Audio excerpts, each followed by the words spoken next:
2021 में भारत के यशस्वी प्रधानमंत्री ने 14 अगस्त को विभाजन विभीषिका स्मृति दिवस के रूप में बनाने का निर्णय लिया, मनाने का तय किया।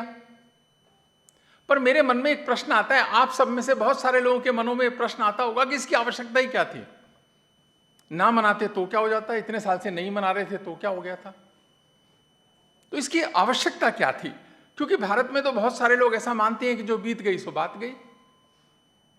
हम तो वो कॉन्सेप्ट को बहुत बड़े प्रोपेगेटर हैं कि जो बीत गई सो बात गई, पर ये बात ना यहां नहीं लगनी चाहिए, बीत गई सो बात गई। दूसरा कॉन्सेप्ट है कि मूव ऑन। हम लोग बोलते हैं move on, move on, move on, छोड़ो ना, मूव करो आगे, जो हो गया सो हो गया। ये बात भी यहां प्रासंगिक है कि नहीं है, एक प्रश्न है जो हमको सोचना चाहिए। एक और बात कही जाती है कि भविष्य को देखो, पुरानी बातों में क्या रखा है, क्यों पीछे देखना है, क्यों घाव कुरेदने हैं, क्यों लोगों के इमोशंस के साथ खेलना है? आवश्यकता क्या है? आगे देखो, भविष्य का निर्माण करो, भविष्य की पीढ़ी बनाओ, भविष्य का भारत बनाओ। इसकी कोई आवश्यकता नहीं है। ऐसे अनेक प्रश्न हैं जिनका अनेक प्लेटफॉर्म्स पे इस पे चर्चा होती रहती है और अलग अलग तरह के व्यूज आते हैं। पर एक बुनियादी प्रश्न है जिस पर हमको सोचना चाहिए और हमारे देश के सब बच्चों को सोचना चाहिए कि एक प्रश्न ये भी तो है कि आखिर हुआ क्या था, और जो हुआ वो क्यों हुआ था? आखिर हुआ क्या था और जो हुआ वो क्यों हुआ था? और आगे नहीं होगा इसकी कोई गारंटी है क्या? जो हुआ था वो क्यों हुआ था और आगे नहीं होगा इसकी क्या गारंटी है? और क्या हमारी कोई तैयारी है उसके लिए कि आगे नहीं होगा? ये एक प्रश्न है जिस पर कि भारत को, भारत के लोगों को, भारत के मन को विचार करना चाहिए। मैं एक उदाहरण से अपनी बात रखना चाहूंगा। आप जानते हैं कि सेकेंड वर्ल्ड वॉर हुआ और उसमें जर्मनी ने ज्यूस पर बहुत ज्यादा अत्याचार किए। ऐसा माना जाता है कि 60 लाख ज्यूस की निर्मम हत्या हुई इसमें। तो एक पुस्तक है, आप में से शायद कुछ लोग जानते भी होंगे उसके बारे में, एडी जाकू ने लिखी है, the happiest man on the अर्थ। हमें पढ़नी चाहिए और कम से कम भारत के लोगों को तो जरूर पढ़नी चाहिए। The happiest man on the earth. I would like to quote from the book few lines just to understand the perspective and narration of the book. Eddie Jaku said, and he always considered himself a German first and Jew second. German first and Jew second. He was proud of his country. But all that changed in November 1938 when he was beaten, arrested and taken into a concentration camp. उसके बाद 7 साल उस concentration camp में वो रहा। अनेक अत्याचार हुए और उनको बोला जाता है ऑस्विच concentration camp survivor. He further said in the book, I have seen very worse in mankind the horrors of death camps, the Nazi efforts to exterminate my life and the lives of all my people.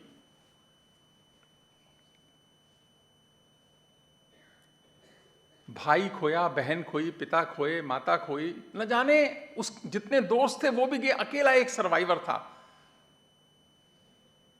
और ऐसा ही विभाजन के समय भारत में हुआ।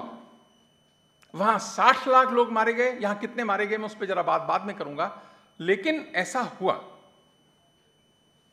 तो उन्होंने किताब लिखी थी हैप्पीएस्ट मैन ऑन द अर्थ। वो बच गए, फाइनली भाग गए, किसी तरह से बचे 7 साल की एट्रोसिटीज झेलने के बाद में।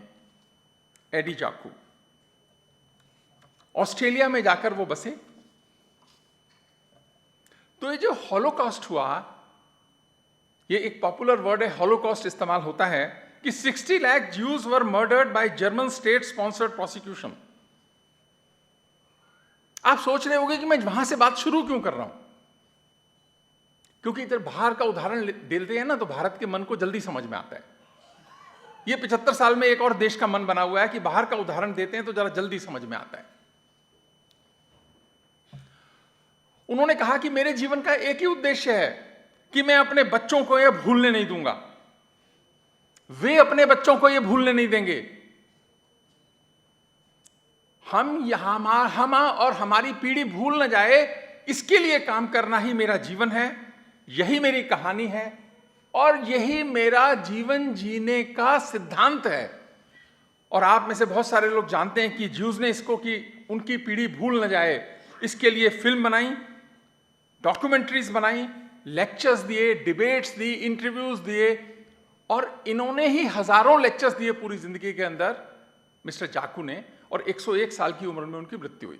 कि यानी नई जनरेशन भूल ना जाए। और आज आप किसी से पूछे ना कि इजराइल वालों का सबसे अच्छा क्या है, तो आप सब मानेंगे कि राष्ट्र प्रेम में उनका कोई मुकाबला नहीं है। चाहे वो आज युद्ध में है, चाहे वो कल युद्ध में थे, चाहे भविष्य में युद्ध होगा।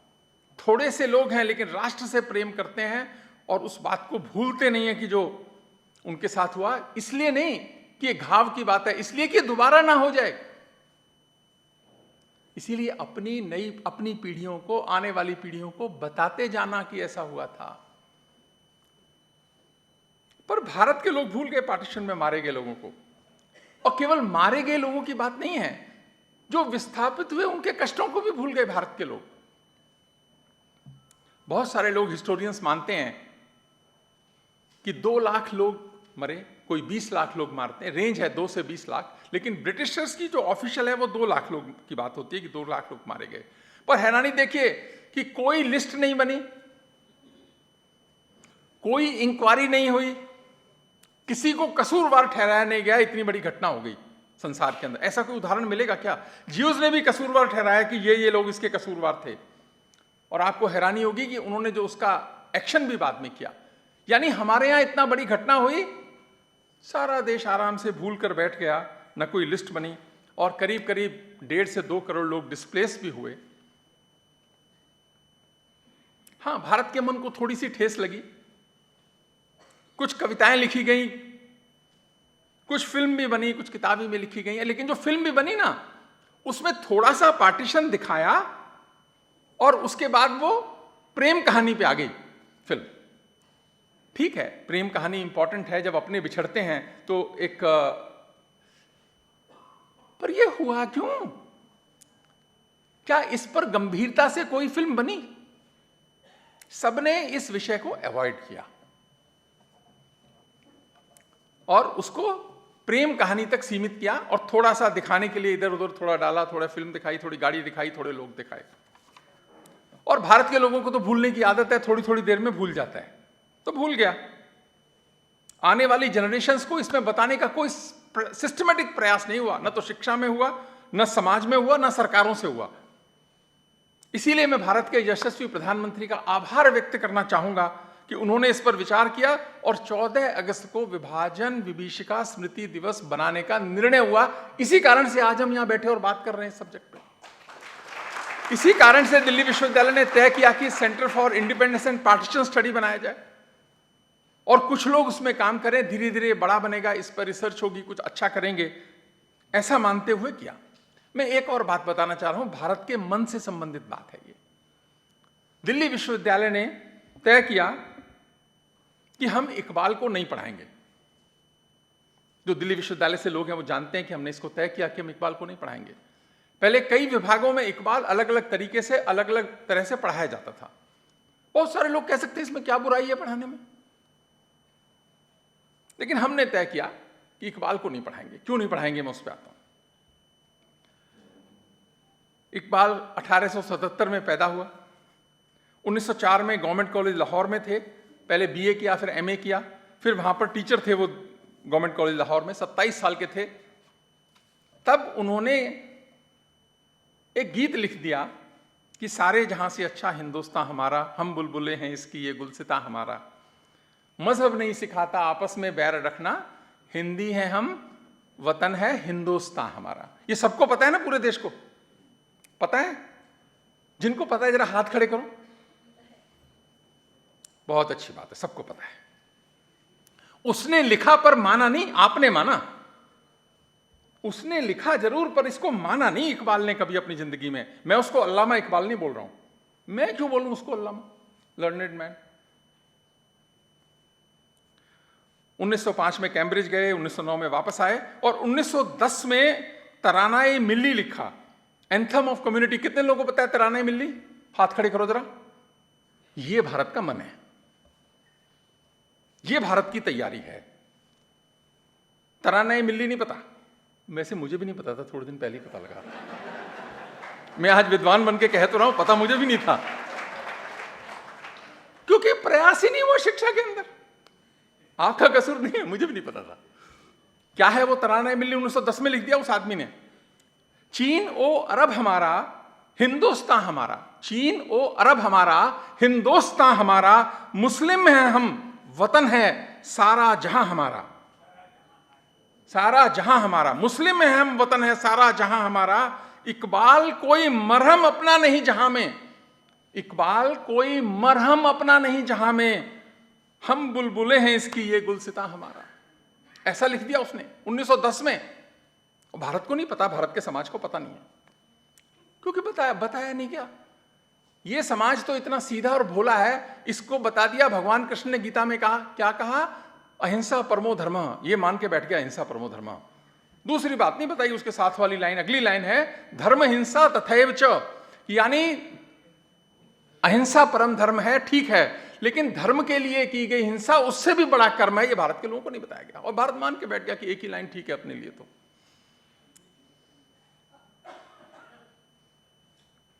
इकबाल एडवाइस जिना कि do not talk about constitutional safeguards for Muslims, do not talk about constitutional safeguards for Muslims, but talk of cultural incompatibility with Hindus. मैं उसको कोट एंड अनकोट कर रहा हूं, मेरा नहीं है इसमें जरा भी। Do not talk about constitutional safeguards for Muslims, but talk of cultural incompatibility with Hindus. इससे पहले तो मुस्लिम समाज केवल अपने लिए कुछ कॉन्स्टिट्यूशनल सेफगार्ड्स की बात कर रहा था, हमें ये दे दो, हमें ये दे दो, रिजर्वेशन दे दो, ये दे दो। ये उसने कभी नहीं कहा था कि कल्चरल इनकम्पैटिबिलिटी विद हिंदूज। कुछ लोगों ने मन में सोचा जरूर होगा, पर कहा नहीं था किसी ने। और आप देखिए 2025 में अभी आसिम मुनीर ने क्या कहा। आर्मी चीफ है पाकिस्तान के, फील्ड मार्शल है, क्या कहा अभी 2025 में? कहा we are not ready, like we are culturally incompatible with Hindus. अभी कहा। इसका मतलब व्यक्ति मरता है, विचार नहीं मरता। जो इकबाल ने कहा 2025 में, आसिम मुनीर ने वही वाली बात कह दी। अभी कही है, 15 दिन पहले कही है, 20 दिन पहले कही है आसिम मुनीर ने। इलाहाबाद के 19 दिसंबर 1930 के मुस्लिम लीग के सम्मेलन में इकबाल ने अलग मुस्लिम देश का विजन रखा जो पाकिस्तान का रूप लिया। और उसने क्या कहा? मैं चाहता हूं कि पंजाब, उत्तर पश्चिम सीमांत प्रांत, सिंध और बलूचिस्तान को मिलाकर एक अलग राज्य बने। 30 में कहा, ये ठीक है, 1930 में उसने ये भी कह दिया। और क्या कहा उसने? लिखा, क्योंकि उस समय क्या था, बहुत सारे मुस्लिम समाज के बहुत सारे ऐसे भी लोग थे जो इसके खिलाफ थे इस बात के। सारे मुस्लिम इसके समर्थक थे ऐसा नहीं है, मुस्लिम बहुत सारे नेता विरोध कर रहे थे इसका बात का। तो उसने क्या लिखा? इन ताजा खुदाओं से बड़ा सबसे वतन है। इन ताजा खुदाओं, उनके लिए कह रहा है, इन ताजा खुदाओं से बड़ा सबसे वतन है। जो पैराहन है, जो पैराहन इसका है कपड़े में, जो पैराहन इसका है वो मजहब का कफन है। जो पैराहन इसका है वो मजहब का कफन है।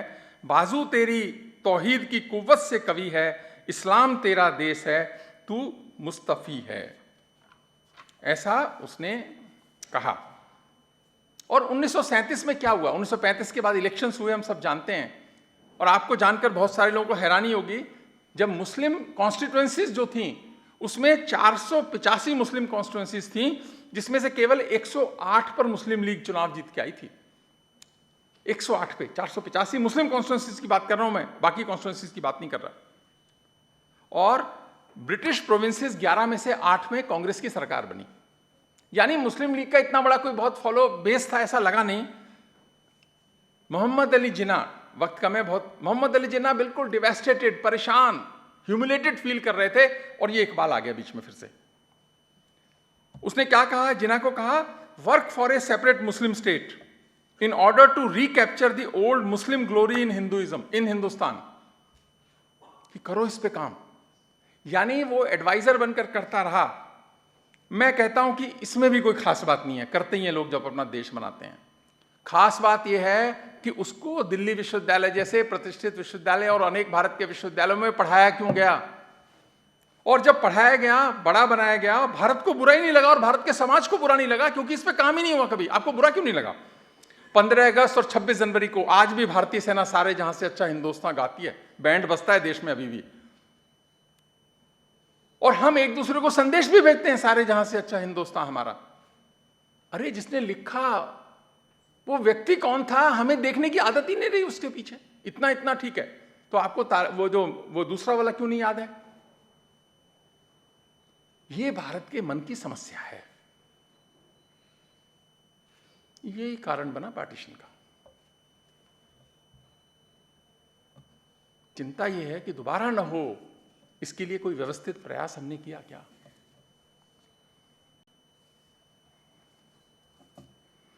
नादान है भारत के लोग। जब वो ऐसे मैसेजेस भेजते हैं 15 अगस्त 26 जनवरी को, अब कल मत भेजना, मेरी आपसे विनती है सबसे, कल मत भेजना ये वाले, और भेजना ना, बहुत अच्छे अच्छे हैं। तो हरिओम पवार साहब की एक पोएम की लाइनें, वो कहते हैं कि वो जो कौम वतन की खातिर मरने को तैयार नहीं, वो जो कौम वतन की खातिर मरने को तैयार नहीं, उसकी संतति को आजादी जीने का अधिकार नहीं। मैं चैलेंज कर रहा हूं आपको सबको, ये जो बात है, सच को सच समझो तो सही। आदरणीय राम माधव जी ने एक किताब लिखी, पार्टीशन फ्रीडम इन, 2022 में किताब आई, और उसके पहले चैप्टर का ही उन्होंने टाइटल दिया कि nobody wanted it but nobody stood up. ये उन्होंने मुस्लिम लीग के लिए नहीं कहा, ये उन्होंने इकबाल और जिन्ना के लिए नहीं कहा, ये उन्होंने मेरे लिए, आपके लिए, हमारे पुरखों के लिए कहा। कितनी आसानी से पार्टीशन हो गया, किसी ने विरोध ही नहीं किया। And nobody was there to stand up against it when the movement came. यही सच है, यही इतिहास है। पर ये दोबारा ना हो जाए, इसकी तो चिंता करो। भारत के लोग, भारत का मन, भारत के विश्वविद्यालय, ये किसका दायित्व है? हम सबका ही तो दायित्व है। प्रश्न ये है कि वो कौन सी सोच थी जिसने कुछ लोगों के मन में ये भाव पैदा कर दिया कि एक अलग देश की जरूरत है? वो सोच क्या थी? उनके मनों में ये देश है मेरा का भाव क्यों नहीं आया कि ये देश है मेरा? भाव ये क्यों आया कि मुझे अलग देश चाहिए? अभी रवि टेकचंदानी जी यहां बैठे हैं कि नहीं बैठे? बैठे हैं क्या रवि टेकचंदानी जी? नहीं बैठे। वो सिंधी समाज से आते हैं, कहानियां लिखते हैं, और दूसरों की कहानियां, सिंधी समाज के और जो लेखक हैं उनकी कहानियों को भी एक संकलित वो उन्होंने किताब निकाली, मुझे दी 2-3 बार पढ़ने को। मैंने पढ़ी और फिर मैंने उनको अपना बात कही। मैंने कहा आप लोग सब बहुत अच्छा लिखते हो, अच्छी अच्छी कहानी भी लिखते हो, पर सारी कहानियों में आपकी कोशिश ये होती है किसी तरह से पॉलिटिकली करेक्ट रहो, सच लिखने की हिम्मत आप में नहीं है। बड़ी जिम्मेदारी से कह रहा हूं, अभी होते तो सामने अच्छा था, वैसे उनको कह चुका हूं पहले कि आप में सच लिखने की ताकत नहीं है। आप सारी कहानियों में सब कुछ लिखते लिखते पॉलिटिकली करेक्ट हो जाते हो, उसके बाद में ये हो गया बस। ये जो मन है ना, इस पर काम करने की जरूरत है। क्योंकि मैं दोबारा से हरिओम पवार की 2 लाइनें कोट करूंगा कि इतना डर डर के दुनिया से क्या ले लेंगे हम, इतना डर डर के दुनिया से क्या ले लेंगे हम। हरिओम पवार जी का मैं बहुत कोट करता हूं, उनका बहुत प्रशंसक भी हूं कि इतना डर डर के दुनिया से क्या ले लेंगे हम। कोई दिल्ली मांगेगा तो क्या दिल्ली दे देंगे हम? दे देंगे क्या? ऐसे मन को बनाने की जरूरत है। 18 अगस्त 1946 को अमृत बाजार पत्रिका, कलकत्ता में जिन्ना का स्टेटमेंट, उसने कांग्रेस को चेतावनी देते हुए कहा, we do not want war, if you want war we accept your offer unhesitatingly. We don't want war, but if you want war, we accept your offer. We will either have a divided India or destroyed India. Statement है, quote and unquote. और अभी 9 अगस्त को आसिम मुनीर ने Tampa, Florida, US में क्या कहा? यही तो कहा। अभी आसिम मुनीर ने कहा है 9 अगस्त को, याद तो 14 अगस्त है, 4 दिन पहले कहा है उसने कि we are a nuclear nation if we think, मैं कोट के साथ बोल रहा हूं, quote, we are a nuclear nation if we think we are going down we will take half of the world down with us, we will wait for India to build a dam and when it does so, फिर 10 missile से fire करेंगे। ये सोच है उनकी। और उसने कहा कि भारत की तो मर्सिडीज है, हमारा तो बड़ा वाला ट्रक है, मार भी देंगे तो मर्सिडीज को ही तो नुकसान होगा। ये एक फील्ड मार्शल, इतना सीनियर जनरल ऑफ आर्मी, वो बोल रहा है। और जो जिना बोल रहा था और आज इतने साल बाद फर्क क्या है? वही तो बात है। थोड़े शब्द अलग होंगे, थोड़ी भाषा अलग होगी, थोड़ा समय अलग हो गया। 14 अगस्त को इन बातों के मर्म को समझने की, और जो कह रहे हैं और जो नहीं कह रहे हैं, दोनों को समझने की भारत के मन को जरूरत है। एक और किताब आई, बस लगभग खत्म कर रहा हूं, नरेंद्र सिंह सरीला साहब की। अगर आप लोगों ने नहीं पढ़ी तो पढ़नी चाहिए।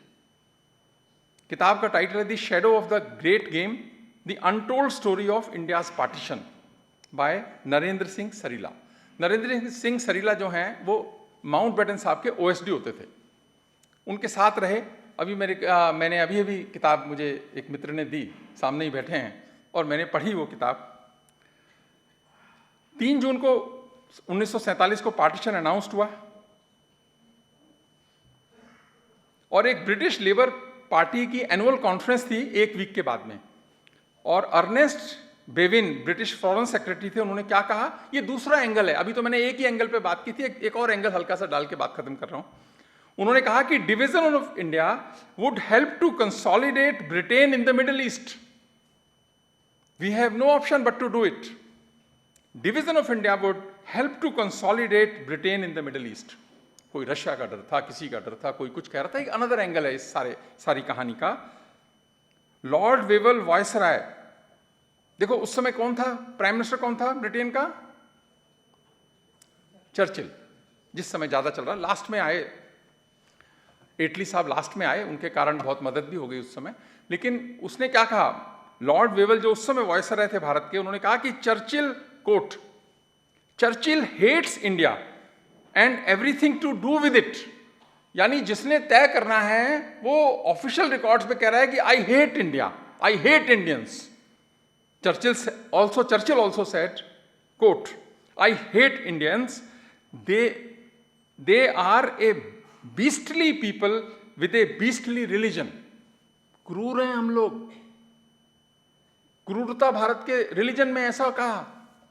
जिन लोगों ने तय करना था वो भारत के बारे में सोचते क्या थे? ये तो चलो ठीक है कि रूजवेल्ट की एक अलग इसमें रोल था, वो एक लंबी बात हो जाएगी। लेकिन फिर भी 14 अगस्त को इन सब बातों पर बात करने का समय है। मेरी आपसे रिक्वेस्ट है, एक तो happiest mind on the earth, जो happiest person on the earth भी पढ़ना, जाकू की बुक, और एक जो मैंने ये दी है नरेंद्र सिंह सरीला की बुक, जरूर पढ़ें। भारत के लोग पढ़ना चाहिए हमको, हमारा मन बनेगा। एक बार फिर से मैं आदरणीय प्रधानमंत्री जी ने जो 14 अगस्त 2021 को ट्वीट किया था, मैं उसको कोट करके अपनी बात खत्म करता हूं। उन्होंने कहा कि देश के बंटवारे का दर्द को कभी भुलाया नहीं जा सकता, देश के बंटवारे के दर्द को कभी भुलाया नहीं जा सकता। नफरत और हिंसा की वजह से हमारे लाखों बहनों और भाइयों को विस्थापित होना पड़ा और अपनी जान गंवानी पड़ी। उन लोगों के संघर्ष और बलिदान की याद में 14 अगस्त को विभाजन विभीषिका स्मृति दिवस के तौर पर मनाने का निर्णय लिया है। तो ये निर्णय भारत की सरकार का आभार, क्योंकि साल में एक बार कम से कम चर्चा हो तो सोता हुआ भारत थोड़ा उठेगा। बार बार बात करने की जरूरत है, नहीं तो अगर हमको इतना सोने की आदत न होती तो 800 साल की गुलामी भी हमारी न होती। इसी कारण से जिम्मेदारी बढ़ जाती है। भारत की सरकार, भारत के प्रधानमंत्री का आभार व्यक्त करते हुए, और भी इस तरह के जो दिल्ली विश्वविद्यालय में इकबाल हैं, अगर उसके कोई पैरेलल मिलते हैं तो मैं चाहूँगा कि हमें बताया जाए। हम ऐसे लोगों को बड़ा नहीं करेंगे जो भारत के खिलाफ हैं, भारत को विभाजन के दोषी हैं, या उनकी दृष्टि इसमें रहती है कि भारत को कैसे नुकसान पहुंचाया जाए। ये विश्वविद्यालयों का काम है और दिल्ली विश्वविद्यालय अपनी भूमिका समझता है, और हम उसी दिशा में उसी तरह से इसमें काम करेंगे। आप सब आए, आपका बहुत बहुत आभार।